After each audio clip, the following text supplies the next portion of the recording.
प्रिय दर्शकों, आप लोगों का स्वागत है मेरे YouTube चैनल अध्यात्म ज्ञान पर। आज का विषय है गाय की महिमा, जिसमें हमने महाभारत काल की 3 कहानियां ली हैं।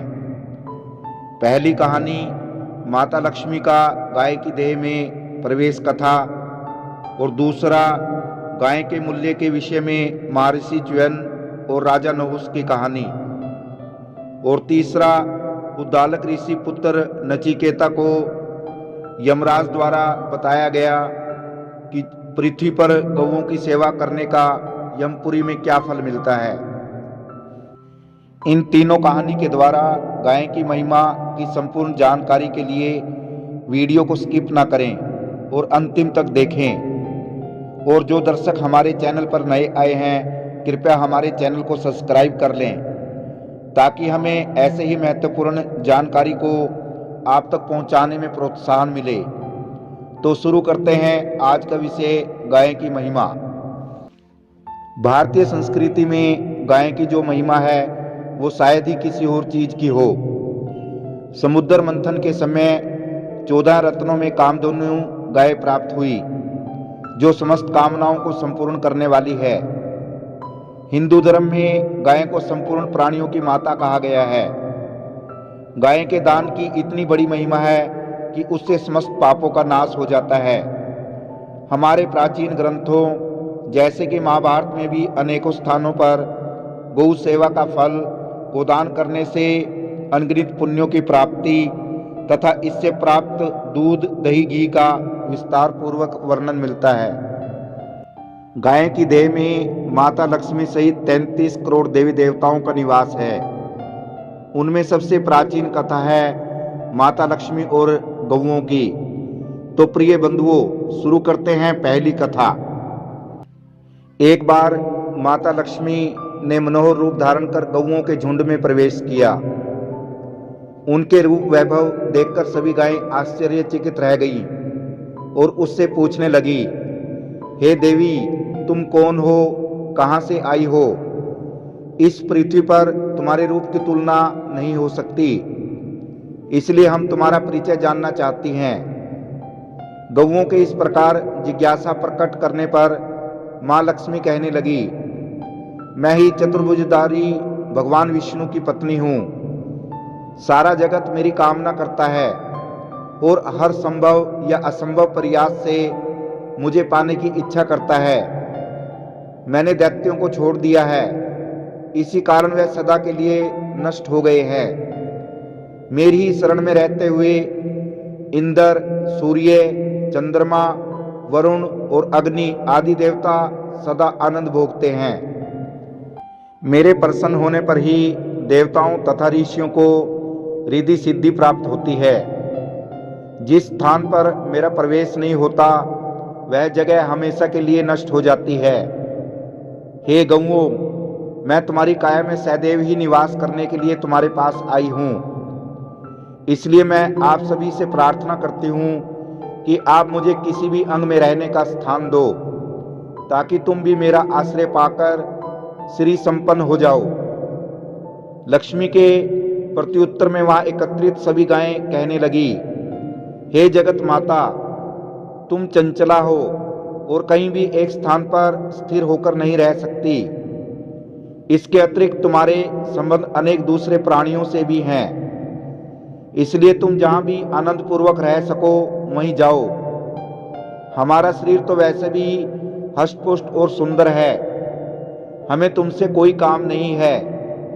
हम तुम्हारे दर्शन करने से ही कृतार्थ हो गई हैं। तो प्रिय बंधुओं, इस प्रकार माता लक्ष्मी गौओं के समुदाय से प्रार्थना करने लगी, मैं सती, साध्वी और दुर्लभ हूँ, फिर भी तुम मुझे स्वीकार क्यों नहीं करती? यह भी सच्चाई है कि बिना बुलाए किसी के घर जाने से निश्चय ही अनादर होता है। देवता, दानव, गंधर्व तथा मनुष्य बड़ी उग्र तपस्या से मुझे प्राप्त करते हैं, परंतु मैं तो तुम्हारे प्रभाव से स्वयं ही तुम्हारे पास आई हूँ, अतः मुझे स्वीकार करो। तो माता लक्ष्मी कहने लगी, मुझे तुम्हारे किसी भी अंग में, चाहे वह कितना भी निम्न कोटि का क्यों ना हो, स्थान मिल जाए तो मेरा परम सौभाग्य होगा। लक्ष्मी जी द्वारा इस प्रकार विनय करने पर करुणा और वात्सल्य रूप गौओं ने एक साथ परामर्श करने पर कहा, माता, हमें अवश्य ही तुम्हारा सम्मान करना चाहिए। तुम्हारी इच्छा हो तो तुम हमारे गोबर और मूत्र में निवास कर सकती हो। हमारी ये दोनों वस्तुएं परम पवित्र हैं। गौओं के ऐसा कहने पर धन की देवी लक्ष्मी जी ने उन्हें धन्यवाद करते हुए कहा, मैं हमेशा तुम्हारे गोबर और मूत्र में ही रहूंगी। तुमने मेरा मान रख लिया है, इसलिए तुम्हारा कल्याण हो। ऐसी प्रतिज्ञा करके विष्णुप्रिय लक्ष्मी वहां से अंतर्ध्यान हो गई। तो प्रिय बंधुओं, गौओं के नाम और गुणों का कीर्तन करना, गौओं का दान करना और उनके दर्शन करना, ये सब कार्य संपूर्ण पापों को दूर करने वाले तथा परम कल्याणकारी हैं। गौएं सदा लक्ष्मी जी की जड़ हैं तथा इनमें पाप लेस मात्र भी नहीं है। ये ही मनुष्य को सर्वदा अन्न तथा देवताओं को आश्रय देने वाली हैं। ये ही स्वर्ग की सीढ़ी हैं तथा वहां भी इनकी पूजा की जाती है। तो प्रिय बंधुओं, ये थी माता लक्ष्मी और गौओं की कथा। अब दूसरी कथा शुरू करते हैं। गाय के मूल्य और गाय की महिमा के विषय में च्यवन ऋषि और राजा नहुष की कहानी। पूर्व काल में भृगु ऋषि के पुत्र च्यवन मुनि ने महाभारत का आश्रय लेकर गंगा यमुना के संगम स्थान प्रयागराज में जल के भीतर तपस्या करना आरंभ किया। वे अभिमान, क्रोध और शोक का त्याग करते हुए 12 वर्ष तक जल के भीतर रहे। कई बार गंगा यमुना का वेग अत्यंत भयंकर हो जाता और इस भयंकर गर्जना में भी च्यवन मुनि शांतिपूर्वक समाधि में लीन रहे और जल में रहने वाले जीव भी उनके अत्यंत प्रिय हो गए। एक दिन मछलियां पकड़ने वाले मल्लाहों ने मुनि च्यवन वाली जगह पर जाल बिछा दिया। इस जाल में फंसकर च्यवन मुनि भी जल से बाहर खींच आए। च्यवन मुनि को जाल में फंसा देख मल्लाह हाथ जोड़कर और मस्तक झुकाकर च्यवन मुनि से क्षमा याचना करने लगे। उसी समय च्यवन मुनि के साथ जाल में फंसी मछलियां और अन्य जीव मृत्यु को प्राप्त हो गए। यह सब देखकर च्यवन मुनि बहुत दुखी हुए और मल्लाहों से कहने लगे कि ये जीव जल में बहुत समय तक मेरे साथी रहे, अतः मैं भी इन मछलियों और जीवों के साथ अपने प्राणों का त्याग करूंगा। च्यवन मुनि की यह बात सुनकर मल्लाह बहुत घबरा गए और तुरंत राजा नहुष के पास गए और राजा को पूरी घटना विस्तार पूर्वक बताई। महर्षि च्यवन को इस अवस्था में अपने नगर के निकट आया देख राजा नहुष अपने मंत्रियों और पुरोहितों के साथ च्यवन मुनि के पास पहुंचे और उनको विधि पूर्वक नमन करते हुए कहने लगे, हे महर्षि, आपका हमारी नगरी में स्वागत है। हे महर्षि, कृपया आप हुक्म कीजिए कि मैं आपकी सेवा में क्या कर सकता हूँ। तभी महर्षि च्यवन बोले, महाराज, आज इन मल्लाहों ने बड़े परिश्रम से मुझे जाल में फंसाकर पानी से बाहर निकाला है। कृपया आप मछलियों के साथ मेरा मूल्य भी इन मल्लाहों को चुका दें। राजा सोच में पड़ गया कि महर्षि च्यवन का क्या मूल्य हो सकता है। तभी महामंत्री के कहने पर राजा ने घोषणा कर दी कि महामुनि के मूल्य के रूप में 1000 सोने की असरफियां मल्लाहों को दे दी जाएं। इस पर महर्षि च्यवन राजा से पूछने लगे, क्या आप मेरा इतना ही मूल्य समझते हैं? हे राजा, मेरे योग्य मूल्य दीजिए और वह मूल्य कितना होगा इसके बारे में अपनी बुद्धि से विचार करके निश्चित कीजिए। राजा ने इसके बाद 1 करोड़ असरफियां निर्धारित किया, परंतु च्यवन मुनि के संतुष्ट न होने पर अपना पूरा राज्य ही मल्लाहों को देने को तैयार हो गए। इस पर भी महर्षि च्यवन सम्राट से कहने लगे कि मेरी उचित कीमत दीजिए और यदि आपको वह मूल्य ध्यान न आता हो तो ऋषियों के साथ विचार कीजिए। अभी राजा नहुष और महर्षि च्यवन में बातचीत चल ही रही थी कि अचानक वहां पर फलों का भोजन करने वाले एक वनवासी मुनि आ गए। इस महामुनि का जन्म गाय के पेट से हुआ था। वे राजा नहुस को कहने लगे, हे राजन, गौओं और ब्राह्मणों का वंश एक ही है, पर वे दो रूपों में बंट गए हैं। ब्राह्मण सभी वर्णों में उत्तम हैं और गौओं का मूल्य नहीं लगाया जा सकता। अतः हे राजा, आप महर्षि च्यवन के मूल्य के रूप में एक गाय मल्लाहों को दे दें, तभी वे संतुष्ट होंगे। राजा ने वैसा ही किया और एक गाय मल्लाहों को दे दी, परंतु मल्लाहों ने वह गाय वापिस महर्षि च्यवन को दान कर दी।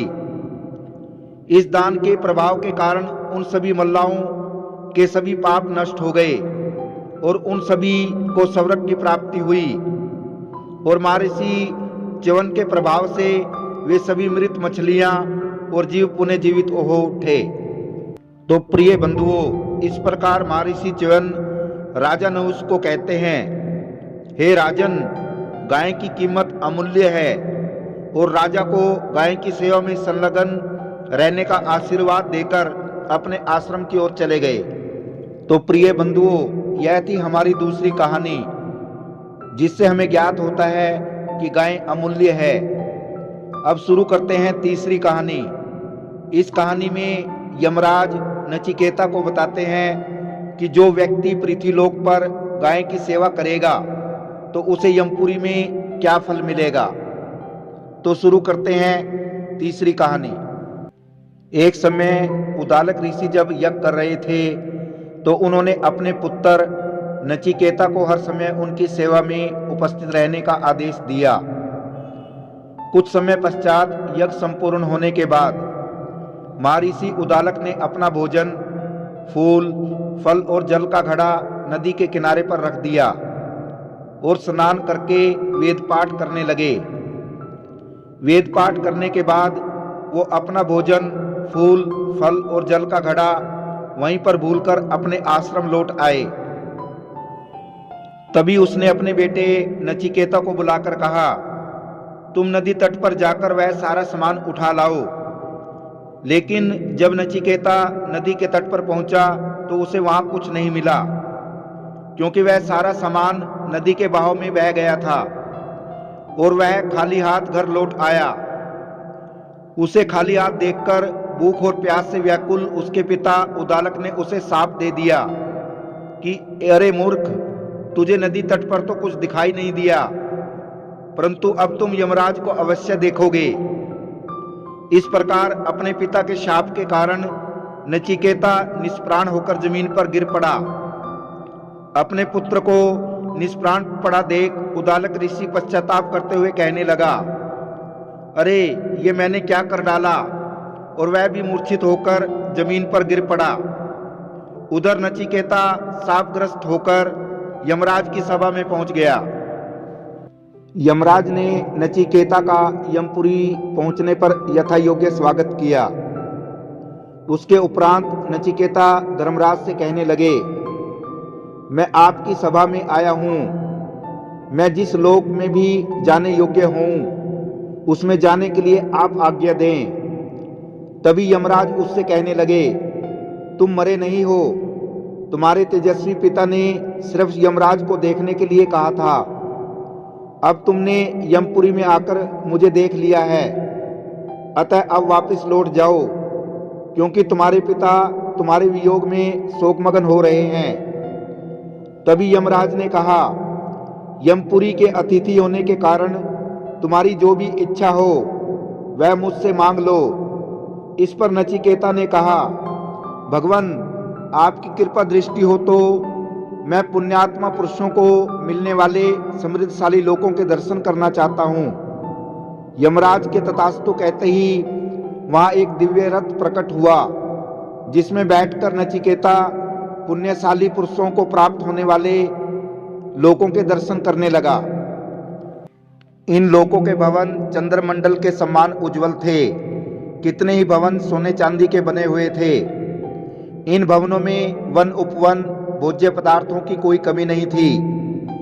वहां दूध बहाने वाली नदियां, घी के पर्वत तथा नियमित जल बहाने वाली नदियों को देखकर नचिकेता यमराज से पूछने लगे, हे प्रभु, ये दूध की नदियां, घी के पर्वत किसके भोजन हैं तभी यमराज ने नचिकेता की जिज्ञासा शांत करते हुए कहा, इन दूध की नदियों का उपयोग वो व्यक्ति करते हैं जो गोदान करने वाले हैं, जो गौओं के प्रति क्षमाशील, उनकी रक्षा करने वाले, सेवा के लिए समर्पित तथा रोगी तथा वृद्ध गौओं का उपचार करते हैं। उन्हें यहाँ आकर उत्तम लोकों की प्राप्ति होती है।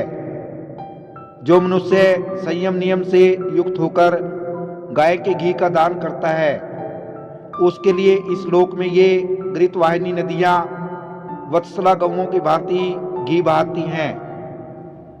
तो प्रिय बंधुओं, इस प्रकार नचिकेता ने अनेक दूसरे दिव्य लोकों के भी दर्शन किए।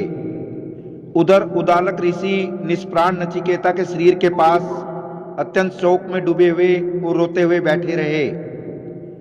पूरा दिन निकल गया, रात बीत गई और तब सुबह जब नचिकेता के निष्प्राण शरीर में हलचल हुई तो उद्दालक ऋषि के प्राणों में प्राण आए। होश में आने पर नचिकेता ने अपने पिता को यमराजपुरी जाने तथा दिव्य लोकों का दर्शन करते हुए गौओं की सेवा करने के फल का वृतांत अपने पिता को विस्तार पूर्वक सुनाया। तो प्रिय बंधुओं, कैसी लगी आप सबको ये कहानियाँ? यदि ये कहानी आपको पसंद आई हो तो वीडियो को शेयर करना और चैनल को सब्सक्राइब करना। आप सभी दर्शकों का धन्यवाद। जय सिया राम, जय श्री कृष्णा।